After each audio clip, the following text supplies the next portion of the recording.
അങ്ങനെ വിഷമിച്ചിരിക്കൊന്നും വേണ്ട. ദേ, ചെലവായ പൈസയൊക്കെ നമുക്ക് തിരിച്ചു പിടിക്കാം. എങ്ങനെ? ഞാൻ വളരെ കൃത്യമായിട്ട് കണക്ക് കൂട്ടി കാശ് ചെലവാക്കുന്ന ഒരാളാ. ഓരോ ദിവസവും ചെലവാക്കുന്ന കാശ് കൃത്യമായിട്ട് എന്റെ സിസ്റ്റത്തിൽ നോട്ട് ചെയ്ത് വെച്ചിരിക്കുന്നത് അമ്മയ്ക്ക് കാണണം. എനിക്കതൊന്നും കാണണ്ട. നിന്നെ എനിക്ക് അറിയാവുന്നതല്ലേ. കണക്ക് കൂട്ടി തന്നെ ജീവിക്കണം. ആ ഒരു ബുദ്ധി നിന്റെ അച്ഛനില്ലാതെ പോയതാ കുഴപ്പം. പെങ്ങടെ മക്കൾക്കപ്പുറം ഒരു ജീവിതം ഇല്ലല്ലോ പണ്ട് മുതലേ നിന്റെ അച്ഛന്. അത് തെറ്റാണെന്ന് പറഞ്ഞ പഴയ കുറെ സെന്റിമെന്റ്സ് പറയും. എന്ത് ചെയ്യാനാ നമ്മുടെ വിധി. അച്ഛൻ എന്തെങ്കിലും ചെയ്യട്ടെ, അനാവശ്യമായിട്ട് മുടക്കാൻ എന്റെ കയ്യിൽ കാശില്ല. അമ്മയ്ക്കറിയാലോ, അമൃതയെ കല്യാണം കഴിക്കാനല്ല ഞാൻ കഷ്ടപ്പെട്ട് കാശുണ്ടാക്കി ഗൾഫിൽ നിന്ന് ലീവ് എടുത്ത് ഇങ്ങോട്ട് വന്നത്. നീ എന്നോട് ദേഷ്യപ്പെട്ടിട്ട് എന്താ കാര്യം? അമ്മയുൾപ്പെടെ എല്ലാവരും നിർബന്ധിച്ച് എന്റെ തലയിൽ കെട്ടിവെച്ചതല്ലേ അമൃതയുമായിട്ടുള്ള ഈ കല്യാണം. പഞ്ചരത്ന ഇരിക്കുന്ന ഒരേക്കറിന്റെ മതിപ്പ് വില കണക്ക് കൂട്ടിയപ്പോ ഒരു മോഹത്തിൽ അങ്ങ് സമ്മതിച്ചതാ. പക്ഷേ ഇപ്പൊ അത് വേണ്ടായിരുന്നു തോന്നുന്നു. ഇപ്പോഴും വേണ്ടാന്ന് വെക്കാൻ സമയമുണ്ട്. അമ്മ ഒരു വാക്ക് പറഞ്ഞാ മതി. അപ്പൊ നീ അവളെ ഒരു ഇത്തിരി പോലെ സ്നേഹിച്ചിട്ടില്ലേ? എന്തോന്ന് സ്നേഹം? കാണാൻ കൊള്ളാവുന്ന പെണ്ണിനേക്കാൾ കാര്യം എനിക്ക് കാശ് തന്നെയാ. പണ്ട് മുതലേ അവളോടൊരു ഇഷ്ടം തോന്നിയിട്ടുണ്ട്. ഗൾഫിൽ പോകുന്നതിന് മുന്നേ അവളോടൊരു വാക്ക് പറഞ്ഞിട്ടാ പോയത്. എന്ന് വെച്ച് എന്റെ ഇപ്പോഴത്തെ നിലയും വിലയും എന്റെ ഫ്യൂച്ചറും നോക്കാതെ കല്യാണം കഴിക്കാനൊന്നും എനിക്ക് കഴിയില്ല. എടാ, നീ ഇപ്പൊ എടുത്തടിച്ച് ഇങ്ങനെയൊന്നും പറയരുത്. ദേ, ഇനി നീ കല്യാണത്തിൽ നിന്ന് പിന്മാറിയാലേ നിന്റെ അച്ഛൻ ഈ വീട് വിട്ട് പഞ്ചരത്നത്തിൽ പോയി താമസിക്കും. കേട്ടാ, അല്ലാതെ വേറെ നിവൃത്തിയില്ലല്ലോ. എടാ മോനെ, നീ ഒന്ന് സമാധാനപ്പെട്. നീ വിചാരിക്കുന്ന പോലെ സിറ്റിയിൽ ഒരു ഷോപ്പിംഗ് കോംപ്ലക്സ് തുടങ്ങാൻ പറ്റിയ ഏറ്റവും നല്ല സ്ഥലം ഹോട്ടൽ പഞ്ചരത്ന ഇരിക്കുന്ന ആ 1 ഏക്കർ ഭൂമി തന്നെ. അത് കയ്യിൽ വന്ന ഇനി നിനക്ക് അന്യനാട്ടിൽ പോയി കഷ്ടപ്പെടുകയൊന്നും വേണ്ട. സകല ബാധ്യതകൾ ഒഴിവാക്കി പഞ്ചരത്നം നിന്റെ കയ്യിലേക്ക് വരണമെങ്കിലേ ഈ കല്യാണം നടന്നേ പറ്റൂ. കല്യാണം നടന്നിട്ട് മാത്രം കാര്യമില്ല. അമൃതയുടെ അനിയത്തിമാരെ 4 പേരെയും കൂടെ ഞാൻ എന്ത് ചെയ്യും? എടാ, ഈ കല്യാണത്തോടു കൂടി അനിയത്തിമാരെ 4 പേരെയും അമൃതയിൽ നിന്ന് അകറ്റാന്ന് ഞാൻ പറഞ്ഞില്ലേ? അത് വല്ലതും നടക്കും? നടക്കും. ഒക്കത്തിനും കലാവതി നമ്മുടെ കൂടെയുണ്ട്. അനിയത്തിമാരെ അകറ്റി അമൃതയെ ഞാനും കലാവതിയും കൂടി നിന്റെ കൈവെള്ളയിൽ വെച്ച് തരും. 3 തരം. ശരി, കല്യാണം കഴിക്കാം. പക്ഷെ ഒരു കാര്യമുണ്ട്. അമ്മ ഈ പറഞ്ഞതുപോലെ കാര്യങ്ങളൊക്കെ നടന്നില്ല എങ്കിൽ, പഞ്ചരത്നം എന്റെ കയ്യിലേക്ക് വന്നില്ലെങ്കിൽ അവളെ ഉപയോഗിച്ച് ഞാൻ എന്റെ പാട്ടിന് പോവും. പറഞ്ഞില്ലെന്ന് വേണ്ട.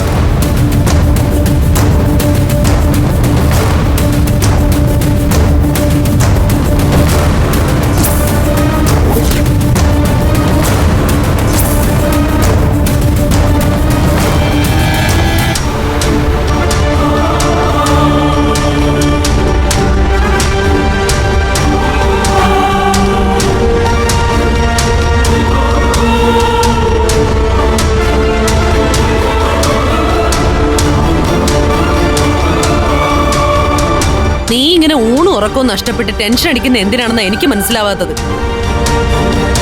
കാര്യം അറിയാമായിരുന്നിട്ടും ചേച്ചി ഇങ്ങനെ സംസാരിക്കുന്ന ഒരുമാതിരി കളിയാക്കല. കാര്യം അറിയാഞ്ഞിട്ടല്ല എനിക്ക് നിന്നെ കളിയാക്കിയതുമല്ല. പക്ഷേ നീ ഇപ്പൊ കാണിക്കുന്ന ഈ ടെൻഷനും ഡിപ്രഷനും ഒക്കെ അസ്ഥാനത്താ. അമൃതയുടെ കല്യാണം തീരുമാനിച്ച് എല്ലാ ഒരുക്കങ്ങളും തകൃതിയായിട്ട് നടന്നുകൊണ്ടിരിക്കുമ്പോഴും ഞാൻ ഒരു ടെൻഷനും ഇല്ലാതെ സന്തോഷമായിട്ട് ഇരിക്കണമെന്നാണോ ചേച്ചി പറയുന്നത്? എന്നെ വിശ്വാസമില്ലേ നിനക്ക്? ഞാൻ പറഞ്ഞ കാര്യങ്ങള് ഒട്ടും കണക്കിലെടുത്തിട്ടില്ലേ നീ? അതൊക്കെ ശരിയാ, എനിക്ക് ചേച്ചിയെ വിശ്വാസവുമാണ്. പക്ഷേ അവളുടെ കഴുത്തില് എന്റെ ഈ കൈ കൊണ്ട് ഒരു താലി കെട്ടുന്നതുവരെ മനസ്സമാധാനമല്ല എനിക്ക്. ധൈര്യമായിട്ടിരിക്കെ. ഇപ്പോഴും നിന്റെ കൈക്കുള്ളിൽ തന്നെയാ അവള്. ആലോചിച്ചുറപ്പിച്ച് ആഘോഷമായിട്ട് നടത്താൻ തീരുമാനിച്ച അവളുടെ കല്യാണം നടക്കില്ല. പകരം അതേ മണ്ഡപത്തിൽ വെച്ച് നീ അവളുടെ കഴുത്തിൽ താലി കെട്ടും.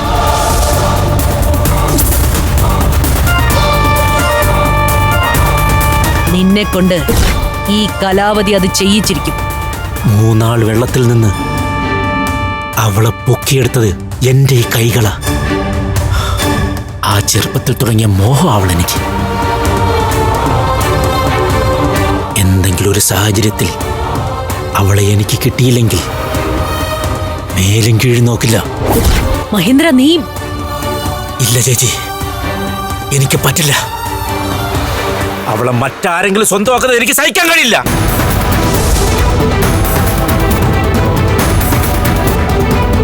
അങ്ങനെയൊന്നും സഹിക്കേണ്ടി വരില്ല. അമൃത നിനക്കുള്ളത് തന്നെ. പക്ഷേ ബാക്കി 4 എണ്ണത്തിനെ ഒഴിവാക്കി പഞ്ചരത്നത്തിന്റെ വസ്തുവകകൾ മുഴുവൻ എന്റെ പേരിലാക്കും ഞാൻ.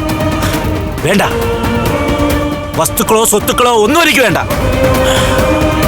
അമൃത എന്റേതാവണം.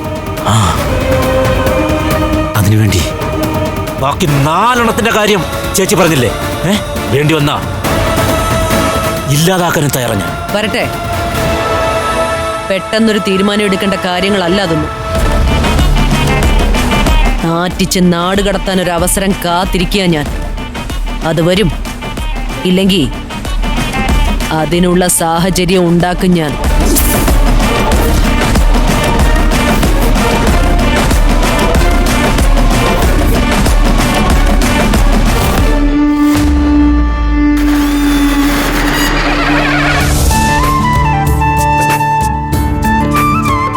അർച്ചന നടത്തണമായിരുന്നു. പേരും നാളും പറഞ്ഞാ മതി. അമൃത രോഹിണി.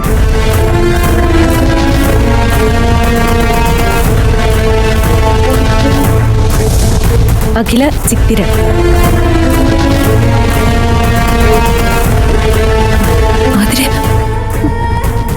അതെ, 2 ശത്രു സംഹാര കഠിന ഹോമം നടത്തണം. കാശ് എത്രയായാലും കുഴപ്പമില്ല. അങ്ങനെ ഒരു അർച്ചന ഇവിടെ ഇല്ല. ശത്രുസംഹാര അർച്ചനയുണ്ട്. അതെങ്കി അത് നടത്തിക്കോ. ശത്രുക്കൾ അകന്നു പോണം. പേരും നാളും പറ. സുമേഷ് കാർത്തിക, അമൃത രോഹിണി നക്ഷത്രം. മോളുടെ 200 രൂപ.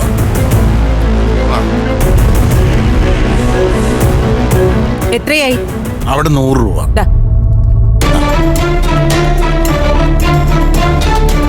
മാമി, മാമി എന്തിനാ ഞങ്ങളെ കാണണമെന്ന് പറഞ്ഞ് വിളിപ്പിച്ചേ? കാര്യമുണ്ട്. പ്രധാനപ്പെട്ട കാര്യമില്ലെങ്കിൽ നിങ്ങളെ കാണണമെന്ന് ഞാൻ പറയോ? അത്രയ്ക്ക് അത്യാവശ്യ കാര്യമായിരുന്നെങ്കിൽ വീട്ടിൽ വന്ന് കണ്ടുകൂടായിരുന്നോ? അത് ശരിയാവില്ല. ഈശ്വരനെ കൺമുന്നിൽ നിർത്തി വേണം എനിക്ക് നിങ്ങളോട് സംസാരിക്കാൻ. ഞാനേ വഴിപാടിന് കൊടുത്തിട്ട് വരാം, എന്നിട്ട് സംസാരിക്കാമേ.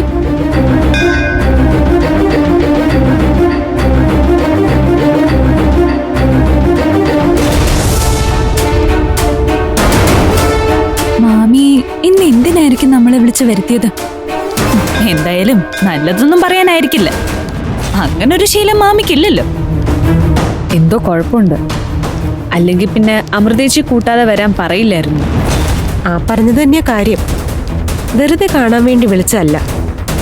എന്തോ ഗൗരവമുള്ള കേസാ. എന്തായാലും നോക്കാം. മാമി വരട്ടെ.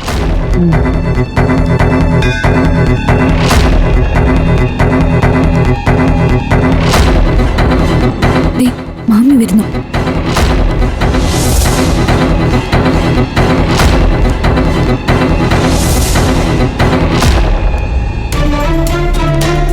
ശത്രുസംഹാര പുഷ്പാഞ്ജലി പൂജിച്ച് കിട്ടാൻ ഇത്തിരി താമസം എടുക്കും. ഇത് നിങ്ങൾക്ക് തൊടാൻ പറ്റില്ല, അതുകൊണ്ട് തരുന്നില്ല. അല്ലെങ്കിലും മാമി കഴിപ്പിച്ച പ്രസാദം ഞങ്ങൾ തൊടുന്നേ. ശത്രു സംഹാരമല്ലേ, അത് മാമി തന്നെ തൊട്ടാ മതി. ഞാനല്ല തൊടേണ്ടത്, നിങ്ങൾ തൊടാനും പാടില്ല. ഇത് നെറ്റിയിൽ തൊടേണ്ടതേ അമൃതയും സുമേഷും കൂടിയാ. തെളിച്ച് പറ മാമി, എന്താ പറഞ്ഞു വരുന്നത്? ഞാൻ വളച്ചു കെട്ടില്ലാതെ പറയാം. ശത്രുസംഹാരം കഴിപ്പിക്കാൻ എന്നെ പറഞ്ഞു വിട്ടത് സുമേഷാ. അത് അമൃതയുടെ അറിവോടും സമ്മതത്തോടും കൂടിയാ.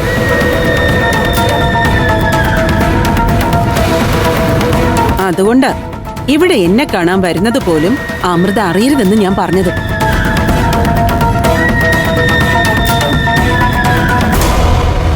ആരാ ഇപ്പൊ അവരുടെ 2 പേരുടെ ശത്രുക്കളെന്ന് ഞാൻ പറയാതെ തന്നെ നിങ്ങൾക്ക് അറിയാലോ.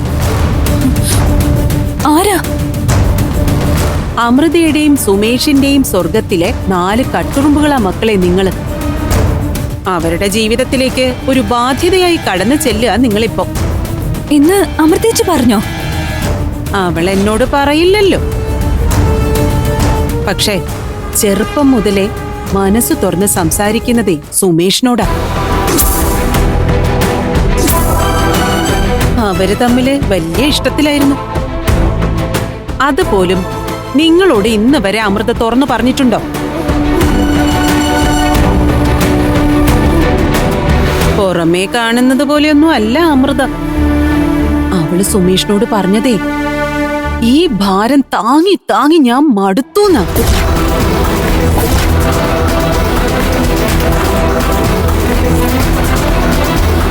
എന്ന് വെച്ചാ ഈ ഭാരം എന്ന് പറയുന്നത് നിങ്ങളല്ലേ?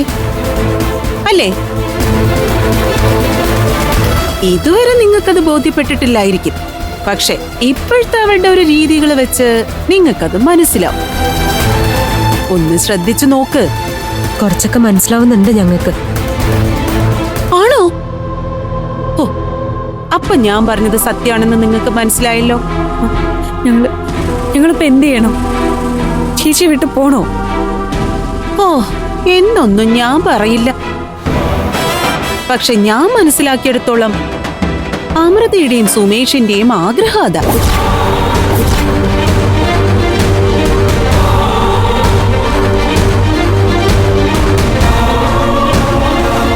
സ്വരം നന്നാവുമ്പോ പാട്ട് നിർത്തുന്നതാ മക്കളെ നല്ലത്. അല്ലെങ്കിൽ പിന്നെ സ്വൈരക്കേടാവും.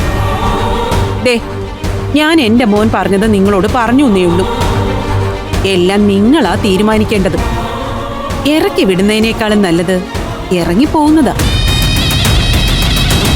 ആ, എന്നാ ഞാൻ ചെല്ലട്ടെ മക്കളെ. ചെന്നിട്ട് വേണം അടുപ്പത്ത് അരിയിടാൻ. ശരി മക്കളെ.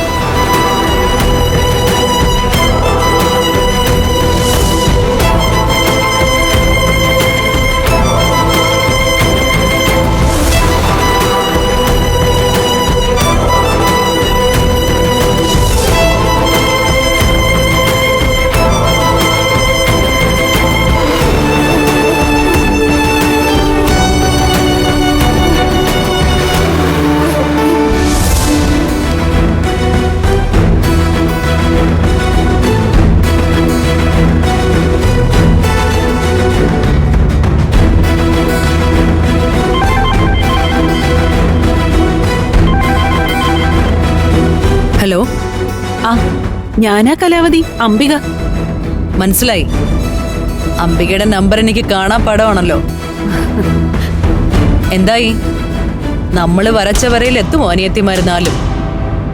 എങ്കിലേ അംബിക വിചാരിച്ചതുപോലെ കാര്യങ്ങൾ നടക്കൂ. എനിക്ക് പറയാൻ പറ്റുന്ന പോലെയൊക്കെ ഞാൻ കുത്തിത്തിരിച്ച് വിട്ടിട്ടുണ്ട്. അവളുമാര് വിശ്വസിച്ച മട്ട. ഇനിയൊക്കെ കലാവതി നോക്കിക്കോണം. എനിക്ക് അമൃതയെ മാത്രം മതി. ബാക്കി 4 എണ്ണവും കലാവതിയുടെ കയ്യില.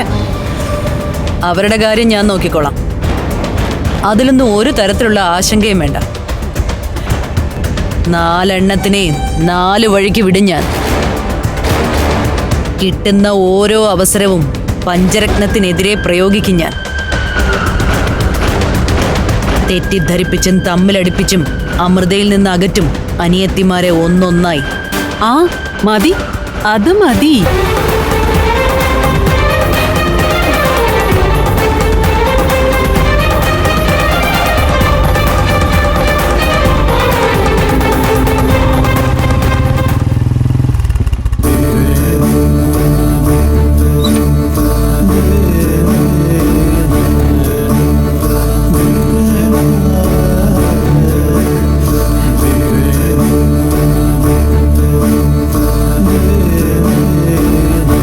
ഇതെന്താ ഇങ്ങോട്ട് വരാൻ തോന്നിയത്? ഒരു മാനം വെഡിങ് ഇൻവിറ്റേഷൻ തരാമെന്ന.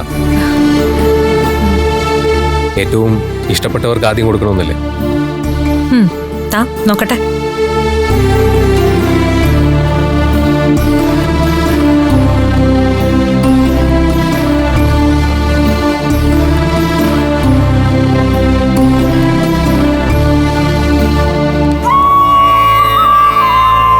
ദിവ്യപ്രഭ.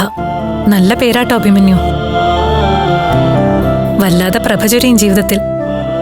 അതും ദിവ്യമായി തന്നെ. പ്രതീക്ഷിക്കാം. എന്തായാലും അമൃതമായിരിക്കാൻ വഴിയില്ല.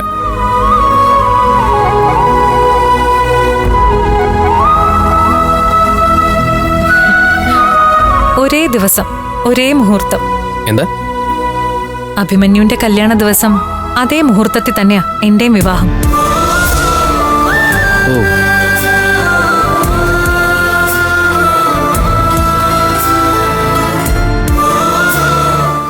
എന്താ ആലോചിക്കുന്നത്? അല്ല, നമുക്ക് രണ്ടുപേർക്കും ഇടയിലുള്ള ചില യാദൃശ്ചികതകളും നിമിത്തങ്ങളും എന്നെ വല്ലാതെ അമ്പരിപ്പിക്കുന്നുണ്ട്. ഇത് യാദൃശ്ചികമാണെങ്കിലും അഭിമന്യുവിന്റെ അമ്മയ്ക്ക് സന്തോഷമായി കാണും. ഈ ദിവസവും മുഹൂർത്തം അമ്മയുടെ തീരുമാനം. വാശിയായിരുന്നു എന്ന് പറയുന്നതല്ലേ കൂടുതൽ ശരി. ആയിരിക്കാം. എന്തായാലും ഇൻവിറ്റേഷൻ കാർഡ് തന്നേ ഉള്ളൂ. പഞ്ചരത്നങ്ങൾക്ക് പങ്കെടുക്കാൻ പറ്റില്ലെന്നറിയാം. എന്നാലും അറിയിക്കേണ്ടത് എന്റെ ഇഷ്ടമാണ്. ഒരേ മുഹൂർത്തത്തിലായതുകൊണ്ട് എനിക്ക് അഭിമന്യുവിന് വേണ്ടി ഒന്നും പ്രാർത്ഥിക്കാൻ പോലും പറ്റില്ല. ആ സമയത്ത് ഞാൻ എനിക്ക് വേണ്ടി പ്രാർത്ഥിക്കണ്ടേ? അതിന് പരിഹാരമുണ്ട്. ആ സമയത്ത് ഞാൻ അമൃതയ്ക്ക് വേണ്ടി പ്രാർത്ഥിക്കാം. താൻ എനിക്ക് വേണ്ടി പ്രാർത്ഥിച്ചാൽ മതി. ഈ പറയുന്നൊന്നും നടക്കില്ലെങ്കിലും എല്ലാ അനുഗ്രഹം ഉണ്ടാവാൻ മനസ്സ് നിറഞ്ഞ് പ്രാർത്ഥിക്കുന്നുണ്ട് ഞാൻ ഈശ്വരനോട്. എനിക്കത്ര ഈശ്വര വിശ്വാസമൊന്നുമില്ല. ഈശ്വരൻ അനുഗ്രഹിച്ചിരുന്നെങ്കിൽ എനിക്ക് ഇഷ്ടപ്പെട്ട പെണ്ണിനെ കിട്ടില്ലായിരുന്നു.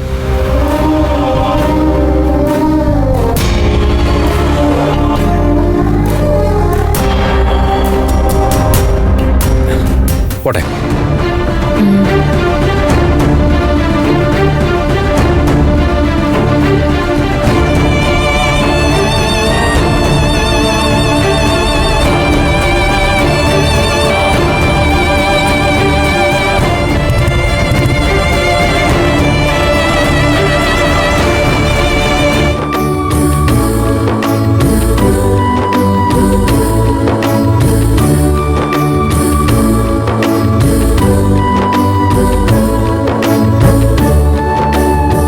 അത്യാവശ്യമായി ഒരു കാര്യം സംസാരിക്കണമെന്ന് പറഞ്ഞപ്പോ കൂടെ വന്നേ ഉള്ളൂ ഞാൻ.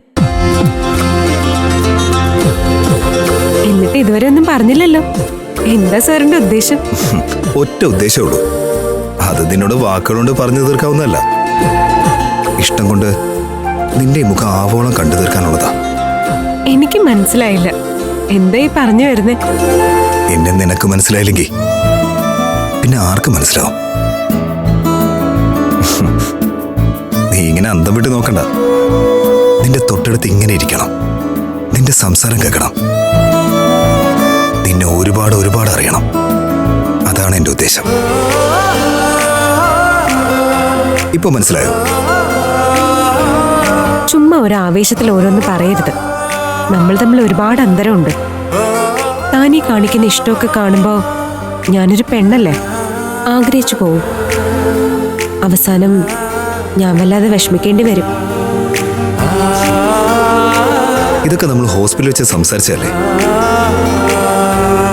എനിക്ക് നിന്നെ ഇഷ്ടമാണെന്നുള്ളത് ഞാൻ നെഞ്ചിത്തോട്ട് പറഞ്ഞ സത്യമല്ലേ. ഉറപ്പ് പറഞ്ഞല്ലേ ഞാൻ.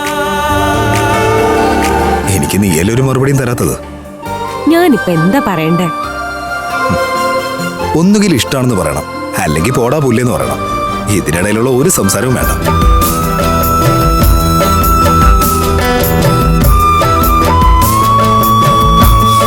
എനിക്കൊന്നും പറയാൻ പറ്റുന്നില്ല. പിന്നെ ഇഷ്ടമല്ലാന്നൊക്കെ ഈ മുഖത്ത് നോക്കി ഞാൻ എങ്ങനെ പറയും? പക്ഷേ അപ്പോ ഇഷ്ടാണല്ലേ? അങ്ങനെയൊന്നും പറയാൻ പറ്റില്ല. എനിക്കെന്റെ വീട്ടിലൊക്കെ ആലോചിക്കണ്ടേ. ഓ, അപ്പോ അത്രേ ഉള്ളൂ കാര്യം. ഞാൻ നേരിട്ട് വീട്ടിൽ വന്ന് കല്യാണം ആലോചിക്കാം. ഈ പെണ്ണിനെ ഇങ്ങ് തന്നേക്കാവോ? ഞാൻ വഴക്കും ബഹളമൊക്കെ ആയിട്ട് കൊണ്ട് നടന്നോളാന്ന് പറയാം. എന്നിട്ട് ഇങ്ങനെ കൈക്ക് പിടിച്ച്